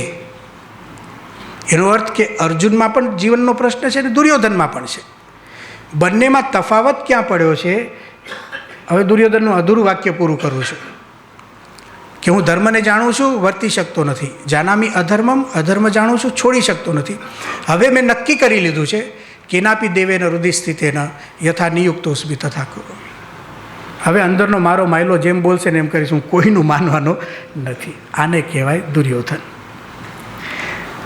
જ્યારે અર્જુન છે શું કરે છે? 2જા અધ્યાયનો 7મો શ્લોક છે ભગવદ્ ગીતાનો, અદ્ભુત, જ્યાંથી આખો ઇતિહાસ પાછો વળાંક લે છે.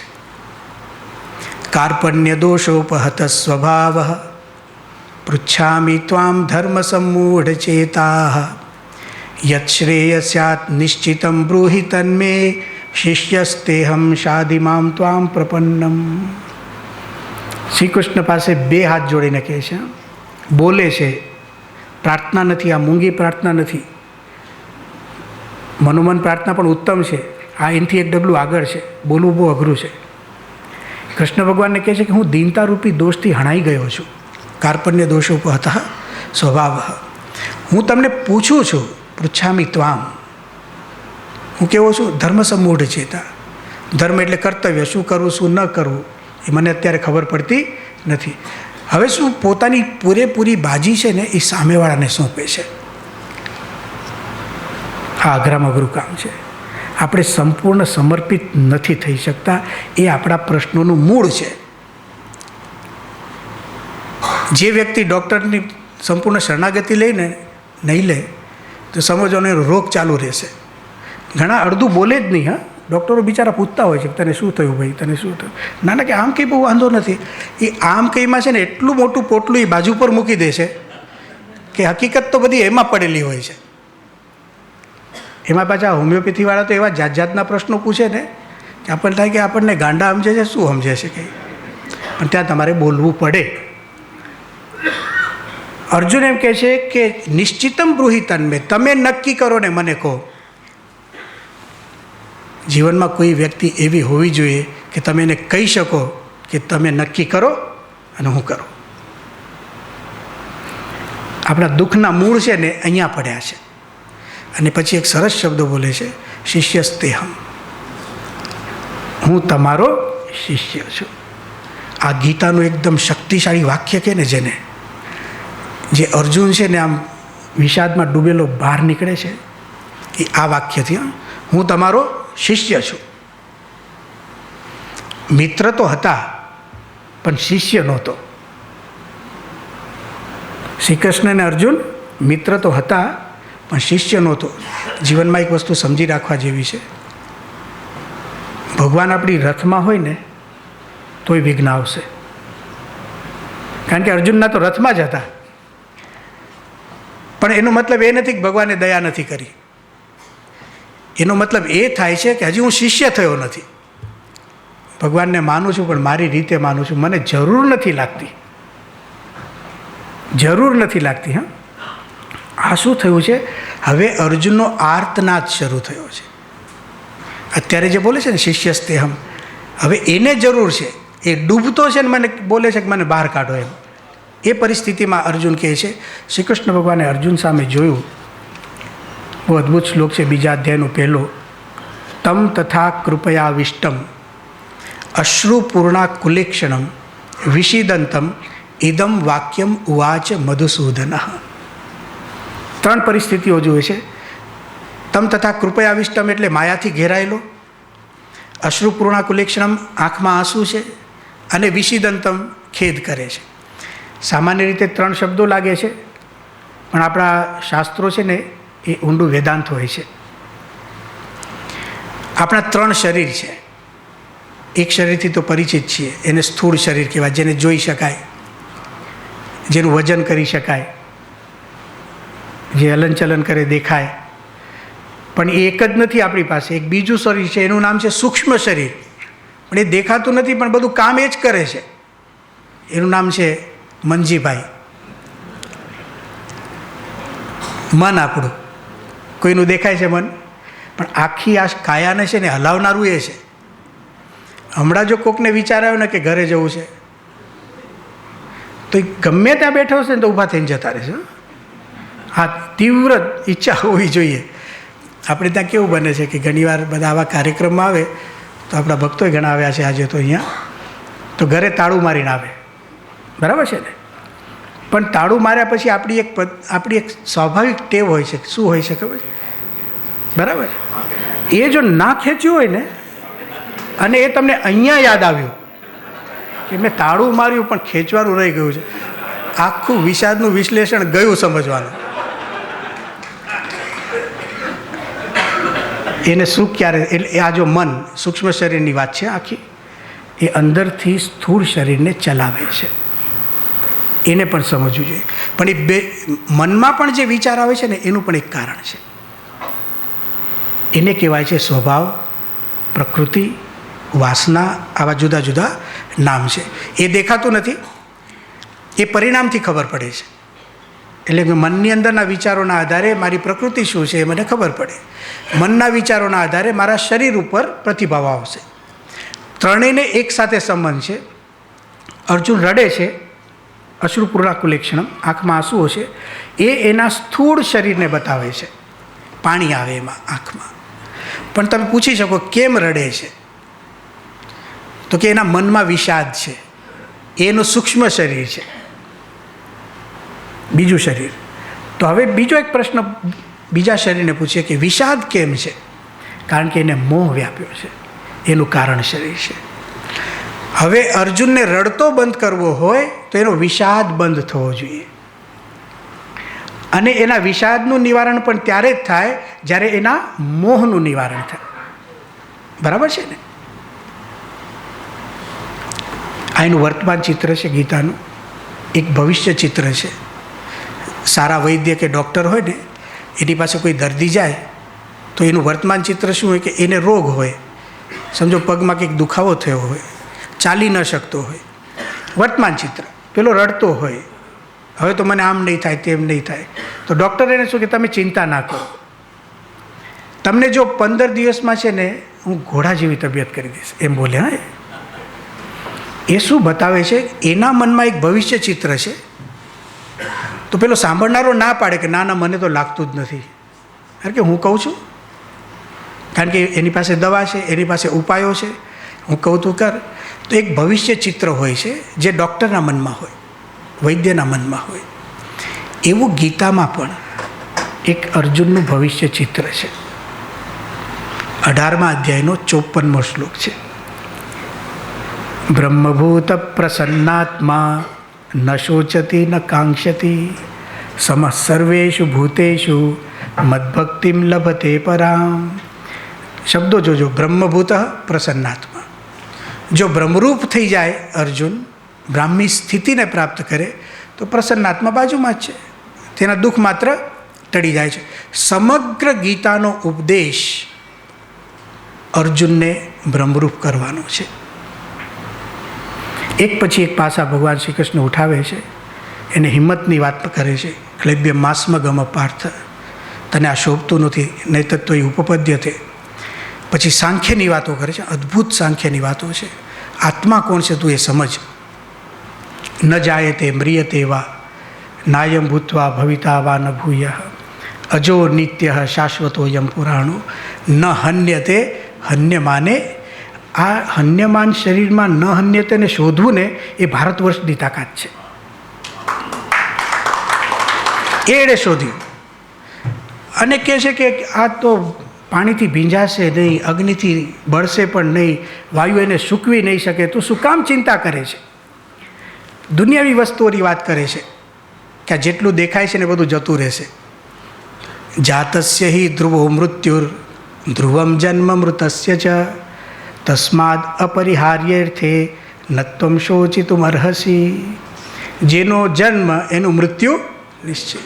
પણ આ વાત તો કેવી છે કે એટલું સારું છે આપણને સમજાતી નથી. સાહેબ ખોટું કે ખરું? સમજાઈ જાય ને તો ઉપાધિ થઈ જાય એવું છે. કોઈ કંઈક કરે જ ને ખરું, મરવાનું છે શું કામ કરીએ? લગભગ બધા એમ માનતા હોય છે કે હું મરવાનો જ નથી. પોતાની જાતને અજર અમન માનીને બધા કામ આપણે કરીએ છીએ. પણ ગીતા એક પછી એક અર્જુનનો ભ્રમ તોડે છે. વાસ્તવમાં અર્જુનને જે વિષાદ વળગ્યો છે ને એ એક ખોટી માન્યતામાંથી વળગ્યો, એ કર્તવ્યમાંથી ચ્યુત થયો. એને દયા માનતો હતો, અહિંસા માનતો હતો. શ્રી કૃષ્ણ એને અલગ સમજાવે છે, કર્તવ્ય ચ્યુત થઈને તમે કંઈ પણ કરો એ સદ્ધર્મ નથી હોતો. એટલે છેલ્લે એક વખત એવું કહ્યું છે શ્રી કૃષ્ણ ભગવાને, યદ અહંકારમ આશ્રિત્ય ન યોત્સે ઇતિ મન્યસે. તું જે ન યોત્સે બોલે છે ને એ બુદ્ધ કે મહાવીરની કરુણા નથી, એ અહંકાર છે તારો. યદ અહંકારમ આશ્રિત્ય ન યોત્સ્યતિ મન્યસે. હવે જો તું મારું કીધું નહીં કરે ને તો પ્રકૃતિમાં તો આમ નિયોગશતિ. તારી પ્રકૃતિ તને જોડશે, એના કરતાં હું કહું એમ કહીશ તો આજ્ઞાપાલક ગણાઈશ, અને તારી રીતે કહીશ તો મનધાર્યું કરવાવાળો ગણાઈશ. આ અર્જુનનો રોગ ભગવાન શ્રી કૃષ્ણ પકડે છે. અને ત્યાર પછી બહુ અદ્ભુત વાત છે, બીજા અધ્યાયની અંદર સાંખ્યની વાત પૂરી કરે છે. શ્રી કૃષ્ણ ભગવાન પોતે પોતાના વિષયની જાહેરાત કરે, એશા તે વિહિતા સાંખ્યે બુદ્ધિર યોગે ત્વિમાંશુનું. હવે હું તને યોગની વાત કરું છું. અદ્ભુત છે. તમે રણ સંગ્રામમાં સમાધિ લાવો, આ ગીતા જ કરી શકે. આપણા મનમાં સમાધિ એટલે ખૂણામાં બેસવું, ધ્યાન કરવું, આ જે વિભાવનાઓ હતી ને એ અર્જુન સામે લાવે છે રણના મેદાનમાં. શ્રી કૃષ્ણ એમ કહે છે, શ્રુતિ વિપ્રતિપન્ના તે યદા સ્થાસ્યતિ નિશ્ચલા સમાધવ વચેલા બુદ્ધિ તદા યોગમ અવાપ્સ્યસી. હે અર્જુન, જાત જાતના શબ્દોને સાંભળીને ભ્રાંતિમાં પડેલી તારી બુદ્ધિ, અદ્ભુત શબ્દ વાપર્યો. આપણે જે વિચલિત થઈએ છીએ ને બધાનું સાંભળીએ બેઠા બેઠા. સાંભળીએ ત્યાં સુધી વાંધો નથી, એ તો ઘણા સાંભળવું જોઈએ કે સાંભળવાની રાત થતી હોય છે. પણ બધાનું માની લઈએ ને એવું ન કરાય. કોકને લાગે કે બધાનું ન માનવું તો જરા વિચિત્ર વાક્ય લાગે. બધાનું માનવા બેસો ને તો તમે ગાંડા થઈ જાઓ. એટલે ગુરુ કરવાની વાત હોય છે. એટલે કૃષ્ણ છે ને આખું અર્જુનનું મોઢું આમ ઘણીવાર એવું લાગે વાક્ય કે આમ પકડીને તું મને જ જો, તું આડોડું કેમ જોવે છે વચ્ચે? મામ નમસ્કુરુ મધ્યાજી, મને જ નમસ્કાર કર. મારા માટે મદર્થમ સર્વકર્માણી મયી સર્વાણી કર્માણી સંન્યાસે. તમે જો આવા વાક્યો અર્જુનને આમ પકડી રાખ્યો હોય ને એ પાછો બાજુમાં જોવા મળે. એટલે આપણે એમ ના પાડું છું તું બીજે ના જો. આ એવું નથી કે બીજાને ગુરુ કરવાની ના પાડે છે. આ એ સમજાવે છે કે ભલા માણસ તું જેને સમર્પિત હોય ત્યાં પૂરું કર, પછી તું બધે જો તો શાંતિ થશે. યોગની વાત કરે છે કે જાત જાતના વચનો સાંભળીને ભ્રાંતિમાં પડેલી તારી બુદ્ધિ જ્યારે સ્થિર થશે સમાધિમાં ત્યારે તને યોગની પ્રાપ્તિ થશે. અર્જુને તરત પ્રશ્ન પૂછ્યો, સ્થિતપ્રજ્ઞસ્ય કા ભાષા સમાધિસ્થસ્ય કેશવ સ્થિતધીર કિમ પ્રભાષેત કિમાસીત વ્રજેત કિમ. અદ્ભુત પ્રશ્ન છે. સમાધિનિષ્ઠ એવા સ્થિતપ્રજ્ઞના લક્ષણ તમે મને કહો. સ્થિતપ્રજ્ઞના લક્ષણો એટલે આપણા માટે બહુ જ ઉપયોગી છે. આજે જે કંઈ પ્રશ્નો છે ને એ વૈચારિક અસ્થિરતાના છે. આપણી પ્રજ્ઞા છે ને સતત અસ્થિર છે, બાળકથી માંડીને વૃદ્ધ સુધી. આજે ઘણા કિશોરો અને યુવકો છે એને કઈ લાઈન લેવી અસ્થિર છે. મેડિકલમાં જવું, એન્જિનિયરિંગમાં જવું, કોમ્પ્યુટર સાયન્સ કરવું કે ન ભણવું નક્કી નથી કરી શકતા. આ પણ કરવું એમ લાગે. ધંધો કરનારને એવું છે, થોડીક ખોટ જાય ને એટલે તરત બીજા ધંધાનો વિચાર કરવાનો. એટલે ભાઈ હજુ શરૂ કર્યું છે. ઘણા જ શરૂ કરતાં પહેલાં મૂંઝાતા હોય છે કે ખોટ જશે તો. આવા લોકોએ ધંધો જ ના કરાય. એને તો અમારે સારંગપુરમાં આવીને તમે ગોઠવાઈ જાઓ ને, એમાં કોઈ ચિંતા જ નહીં. વિચારોના પ્રશ્નો, અસ્થિરતાના પ્રશ્નો છે, દરેક વ્યક્તિના જીવનમાં છે. અર્જુનના જીવનમાં પણ આવ્યો. પણ એને પૂછ્યું, સમાધિનિષ્ઠ શબ્દ વાપર્યો છે. આ બહુ અગત્યની બાબત છે. સ્થિતધિ એટલે સમાધિમાં રહેલો કેવી રીતે બોલતો હોય, કિમ પ્રભાષેત, કેવી રીતે બેસતો હોય, અને વ્રજેત કિમ, કેવી રીતે ચાલતો હોય. આનો સીધો જ અર્થ એમ થાય છે કે સમાધિમાં રહેલો માણસ બોલતો હોય છે, સમાધિમાં ડૂબેલો માણસ ચાલતો હોય છે. પહેલાં સમાધિની વ્યાખ્યા બદલી નાખવાની. પોઝિટિવ સાયકોલોજીમાં આને ફ્લો કહે છે. એક પ્રવાહ હોય છે. એ પ્રવાહ ઘણાને છે ને એક દિવસનો હોય. ઘણીવાર આપણા જીવનમાં આવી એક સમાધિ લાગે. કોઈ કામ લઈને બેઠા હોય ને, પૂરું થાય ત્યાં સુધી એક કામ સિવાય કંઈ દેખાય નહીં. તમે વિશ્વકોશમાં અનુભવ થયો હશે, જ્યારે મંડ્યા હશે બધા, એક સમાધિ લાગી હોય. તો ઘણીવાર છે ને અમુક વ્યક્તિઓની સમાધિ મહિના સુધી ચાલે. બહુ મોટી સિદ્ધિ છે. મહિનો એટલે બહુ મોટો ટાઈમ કહેવાય. ઘણાની 6 મહિના ચાલે, ઘણાની આખી જિંદગી ચાલે. પ્રમુખ સ્વામી એ હતા. એ સમાધિનિષ્ઠ યોગી, જન્મ્યા ત્યારથી લઈને એક જ વાત, બીજી કોઈ વાત નહીં. એને આપણે સંત કહીએ છીએ, બીજા પણ હોઈ શકે. અર્જુન આ પ્રશ્ન પૂછ્યો. શ્રી કૃષ્ણ ભગવાને 18 શ્લોકમાં અદ્ભુત ઉત્તરો આપ્યા. તું કામનાનો ત્યાગ કર, પ્રજાતિ યદા કામાન. તું સંતોષી બન, આત્મન્યવ આત્મના તુષ્ટ. બહારથી નહીં, હા, કોઈ વસ્તુથી નહીં, આત્મામાં જ, આત્માથી, પરમાત્માથી તું સંતુષ્ટ બન. વીત રાગ ભય ક્રોધ, રાગ ભય અને ક્રોધને છોડી દે. દુઃખેશુ અનુદ્વિગ્ન મનાહ, દુઃખમાં વિચલિત ન થા. સુખેશુ વિગત સ્પૃહ. કાજબાની વાત કરે છે. યદા સંહરતે ચાયમ કુર્મોંગાની સર્વશ. અદ્ભુત ઉપમા છે. કાજબાને તમે આમ અડો, બધું સંકેલી લે. એમ અર્જુન, તને ઇન્દ્રિયો સંકેલતા પણ આવડવી જોઈએ. ઇન્દ્રિયોને પ્રવર્તાવવું તો બધાને આવડે છે. આ પ્રશ્ન સંકેલાનો છે. અને આ સ્વામિનારાયણ સંપ્રદાયમાં સંકેલાના જ નિયમ હોય છે. આવે ત્યારથી એને માથાકૂટ શરૂ થાય. આ ખાઓ, આ ન ખાઓ, આમ કરો ને તે. ઓલા કોકને લાગે તમે મારી નાખશો અમને. એક વસ્તુ બંધ કરાય તો ઘણાને એમ લાગે કે હવે જીવી જ નહીં શકીએ. પણ પછી ધીરે ધીરે દેખાય કે ના, બીજી 1000 વસ્તુઓ છે. ઇન્દ્રિય સંયમના પ્રશ્નો અર્જુનને એ સમજાવે છે. એ આખું જ્યારે બીજા અધ્યાયમાં પૂર્ણાહુતિ થાય છે ને, આ સંપૂર્ણ ઉપદેશ જેના વિષાદના ઉપાય તરીકે આપ્યું, સમાધાન તરીકે, એક લીટીમાં કૃષ્ણ એમ કહે છે, એશા બ્રાહ્મી સ્થિતિ પાર્થ નૈનામ પ્રાપ્ય વિમુહ્યતે. હે અર્જુન, આને બ્રાહ્મી સ્થિતિ કહે છે. બ્રહ્મની સ્થિતિ મળી જાય. હા, અક્ષર બ્રહ્મ જે રીતે વર્તે છે એ સ્થિતિ તમારી થાય, અને ફરી તમને ક્યારે મોહ ન થાય. એ રીતે ટૂંકમાં આખી વાત કરીને પછી એક એક અધ્યાય આ બધી જ વસ્તુઓ ઉપર. 3જા અધ્યાયમાં કર્મયોગ, 4થા અધ્યાયમાં યદા યદા હિ ધર્મસ્ય જેવા પોતાના અવતરણના હેતુઓ, 5મા અધ્યાયની અંદર જીવન મુક્તની વાતો, 6થા અધ્યાયની અંદર યોગનું લક્ષણ ને યોગી કેવો હોય એ સમજાવ્યું, 7મા અધ્યાયમાં જ્ઞાનીની વાત કરી. લક્ષણો એના એ જ આવે છે. અને જ્ઞાની મારો આત્મા છે કહ્યું. 4 પ્રકારના ભક્તો કયા? એક આર્થ, અર્થાર્થી, જિજ્ઞાસુ અને જ્ઞાની. આર્થ એટલે જેને દુઃખ હોય અને ભગવાનના શરણે જાય એ આર્થ. એટલે દુઃખ હોય ત્યારે જ જાય. હા, આર્થ ખાતાનો સમજવાનો. દ્રૌપદીને આર્થ ભક્ત ગણ્યા છે શાસ્ત્રોમાં. બીજો અર્થાર્થી, દુઃખ કાંઈ ન હોય પણ સંતોષ ના હોય, એટલે ગદગદ કંઠ થઈને ભગવાનની પ્રાર્થના કરતો હોય. આંખમાં આંસુ પણ હોય. પ્રાર્થના શું હોય કે 2 કારખાના થઈ ગયા, હજુ બીજા 2 કરો ને. એટલે 2 થઈ ગયા છે તારે, પણ સંતોષ નથી. એ બીજા નંબરનો. ત્રીજો જિજ્ઞાસુ, ઈચ્છા છે જાણવાની પણ જાણવાનો સમય નથી. ઈચ્છામાં ઘણાની આખી જિંદગી જતી રહે. અમે ઘણાને કહીએ કે મંદિરે દર્શન કરવા આવો, એ કે હા ઈચ્છા તો છે જ. આવું 10 વર્ષથી બોલતો હોય. આપણને તો એમ લાગે કે હું આ બધામાં સેટ થયું એવું છું, ગીતાના 4 પ્રકારમાં. ક્યારેક આર્થ, ક્યારેક અર્થાર્થી, ક્યારેક જિજ્ઞાસુ.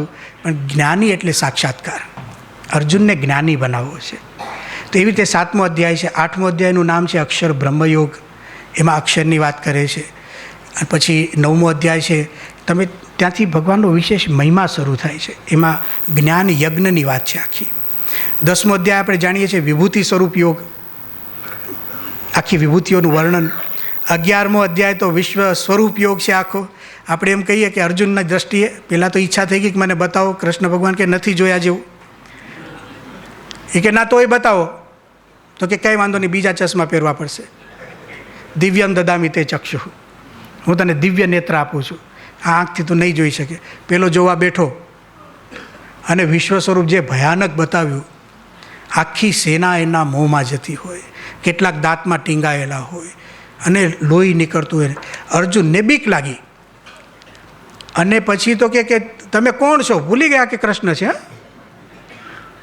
તો કૃષ્ણ ભગવાને જવાબ શું આપ્યો? એમ કહેવું જોઈએ કે હું મુરલીધર કૃષ્ણ છું, મોરપીંછવાળો કૃષ્ણ છું. એવું હતા.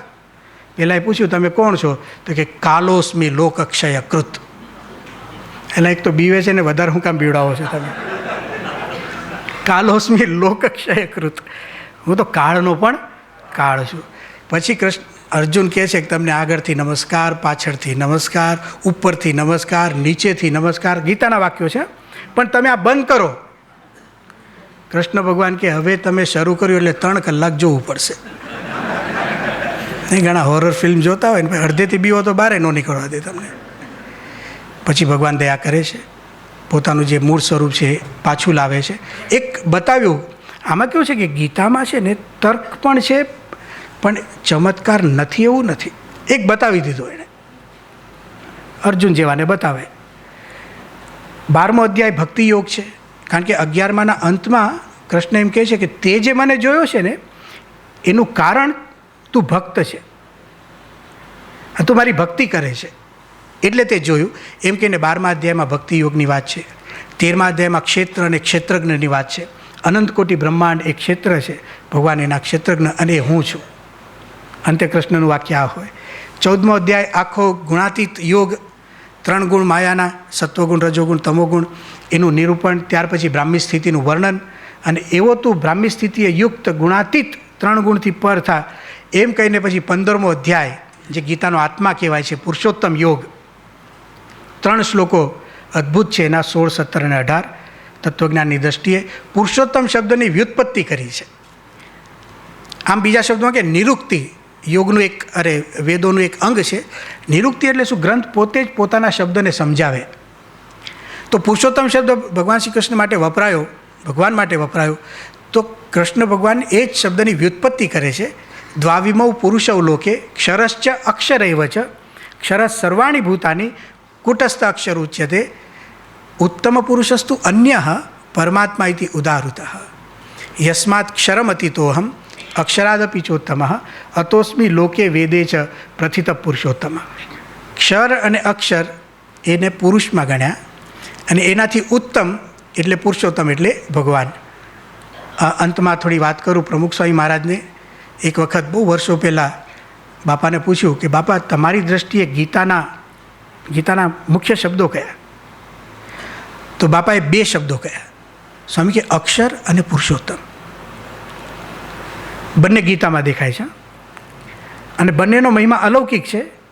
અક્ષર માટે એમ કહે છે ગીતા, યદક્ષરમ વેદ વિદો વદંતી વિશંતિ યદ યતયો વીતરાગા યદિચ્છંતો બ્રહ્મચર્યમ ચરંતી તત્તે પદમ સંગ્રહેણ પ્રવેક્ષે. અક્ષર એક અલૌકિક સ્થાન છે જ્યાં ગયેલો કોઈ પાછો આવતો નથી. એમાં જે રહે છે ને એ પુરુષોત્તમ છે, એવું 15મો અધ્યાય કહે છે. એટલે આ સંપ્રદાય જે આપણી સંસ્થા છે ને એનું નામ અક્ષર પુરુષોત્તમ સંસ્થા કહેવાય છે. આ ગીતાના 2 શબ્દો વચ્ચે મેં યાદ કર્યા. પુરુષોત્તમ યોગ પછી 16મા અધ્યાયમાં દૈવી આસુરી જીવના લક્ષણો છે. દૈવી આસુરી સંપદ વિભાગ યોગ, આવું એનું નામ છે. દૈવીના લક્ષણો ફક્ત 3 શ્લોકમાં ગણાવ્યા છે, બાકી આખો અધ્યાય આસુરીના લક્ષણો છે. એ હવે સમજાય છે આપણને આ યુગમાં જીવીએ છીએ કે આ જરૂર શા માટે છે. 17મા અધ્યાયની અંદર 3 પ્રકારની શ્રદ્ધા, સાત્વિક, રાજસ અને તામસ. એ પ્રમાણે આપણા કર્મો, એ પ્રમાણે આપણા વિચારો, એનું નિરૂપણ કર્યું. અને છેલ્લે 18મા અધ્યાયમાં શ્રી કૃષ્ણ ભગવાનને લાગે છે કે ભાઈ આ યુદ્ધનો સમય છે, આ નિરાતે સાંભળે છે પણ આપણે લડાઈ કરવાની છે. કર્તવ્ય બજાવવાનું છે. એટલે એક જબરજસ્ત શસ્ત્ર એમણે વાપર્યું. 18મા અધ્યાયનો 66મો શ્લોક છે, સર્વ ધર્માન પરિત્યજ્ય મામ એકમ શરણમ વ્રજ અહમ ત્વામ સર્વ પાપેભ્યો મોક્ષયિષ્યામિ. તું તારા મનથી માનેલા, યોગી બાપા એવું કહેતા, એક ભાષ્ય બોલતા આ શ્લોકનું, બધા ધર્મોને છોડી દે એમ નહીં, તારા મનથી માનેલા બધા ધર્મોને છોડી દે, હું કહું છું એમ તું કર. અને ત્યારે અર્જુનને લાગ્યું અને પછી થયું કે હવે તો મારે કૃષ્ણ ભગવાન કહે છે એમ કરવું છે. એટલે શું અંતે શું કહે છે ખબર છે? નષ્ટો મોહ સ્મૃતિર્લબ્ધા તવ પ્રસાદાત મયાચ્યુત ગતોસ્મી સ્થિતોસ્મી ગત સંદેહ કરીષ્યે વચનમ તવ. કે હવે છે ને મારો મોહ નાશ પામી ગયો. મોહ વચ્ચે વળગ્યો તો મેં શરૂઆત કરી હતી ઉત્સાહ, ગાંડી ઊંચું કર્યું હતું, નિરુત્સાહ, રડવા માંડ્યો હતો, હવે પૂર્ણોત્સાહ આવે છે. અત્યારે જે બોલે છે ને કરીષ્યે વચનમ તવ, તમે યુદ્ધ કરવું એમ નથી બોલતો, આ બહુ સમજવા જેવી બાબત છે. તમે જેમ કહેશો એમ. જો યુદ્ધનો વિષય હતો એટલે તો પ્રશ્ન આવ્યો, પણ ભગવાનની આજ્ઞા પાડવી છે એમ જો સમજતો હોત ને તો આ પ્રશ્ન જ ના આવત. એને મારે કરવું છે એવું હતું એ ગયું, હવે કૃષ્ણ કેમ કરવું છે એમ આવી ગયું. કરીષ્યે વચનમ તવ. ગીતાની મજા એ વાતમાં છે કે જેવું અર્જુન આ બોલ્યા કરીષ્યે વચનમ તવ, તમે ગીતા જો આ 18મા અધ્યાયનો 73મો શ્લોક છે, ત્યાર પછી શ્રી ભગવાન ઉવાચ છે જ નહીં, સીધું સંજય ઉવાચ. આનો અર્થ એ થયો કે ભગવાન સમજી ગયા કે અર્જુન સમજી ગયો છે, હવે મારે કહેવાની જરૂર નથી. આપણા જીવનમાં આ પણ પાઠ શીખવા જેવો છે. કોઈ સમજી જાય ને તો કે ના કરવું. ખબર પડી કે આ સમજ, પણ આપણા મનમાં શું એક આ સમજ્યો જ નથી. પેલો કે ભાઈ સાહેબ હું સમજી ગયો, એ કે તું ભલે સમજી ગયો પણ તને તું ભૂલી જાય છે પાછો. એમ કહીને પાછું આપણે બીજી વાર ને ત્રીજી વાર ને પેલો ત્રાસી જાય ત્યાં સુધી આપણે કહીએ છીએ. કૃષ્ણ ભગવાન એક પણ વાક્ય બોલ્યા નથી. આ રીતે સમગ્ર ગીતા, અર્જુનનો વિષાદ એમાં દેખાય છે, પણ એ વિષાદમાં અટકતો નથી. એ વિષાદ પ્રસાદમાં પરિણત થાય છે, કરીષ્ય વચનમ સુધી જાય છે. આપણે ગીતામાંથી એટલું શીખીએ કે જેમ અર્જુનના જીવનની અંદર પ્રશ્નો આવ્યા, ભલે આવે, ભલે પ્રશ્નોમાં છીએ, પણ એને ખબર હતી કે હું આવો છું તો મારી સાથે એક વ્યક્તિ આવો હોવો જોઈએ. કોઈ માર્ગદર્શક આપણા જીવનમાં એવા હોવા જોઈએ કે જે અચ્યુત હોય. 2 વખત અચ્યુત શબ્દનો પ્રયોગ થયો છે. અર્જુન શરૂઆતમાં બોલે છે એક વખત કે તમે મારા રથને બેસેના વચ્ચે હે અચ્યુત તમે ફેરવો. પછી તો એને પ્રશ્ન થયો અને છેલ્લે છે ને નષ્ટો મોહમાં પણ અચ્યુત બોલે છે, નષ્ટો મોહ સ્મૃતિર્લબ્ધા તવ પ્રસાદાત મયાચ્યુત. પણ હવે બીજી વારનો અચ્યુત છે ને એ સાચો છે, કારણ કે એને અનુભવ થઈ ગયો છે કે ના, કૃષ્ણ ખરેખર અચ્યુત છે. તો આવા એક પુરુષ આપણા જીવનમાં પ્રાપ્ત થાય એને આપણે ગુરુ કહીએ છીએ. છેલ્લે આવા કૃષ્ણ સમાન એવા પ્રમુખ સ્વામી મહારાજને પાછા યાદ કરીએ અને ભગવાનના ચરણોમાં પ્રાર્થના કરીએ કે આપણે પણ ભલે વિષાદમાં છીએ, ભલે પડેલા છીએ, ભલે કર્તવ્યચ્યુત છીએ, ગમે તેવા છીએ, પણ અમારા રથમાં ભગવાન બેઠા છે. એમના ઉપદેશો દ્વારા આપણે પણ આ સ્થિતિમાંથી બહાર આવીને કરીષ્યે વચનમ તવની સિદ્ધિ પ્રાપ્ત કરીએ. એટલું કહીને હું મારી વાણીને વિરામ આપું છું.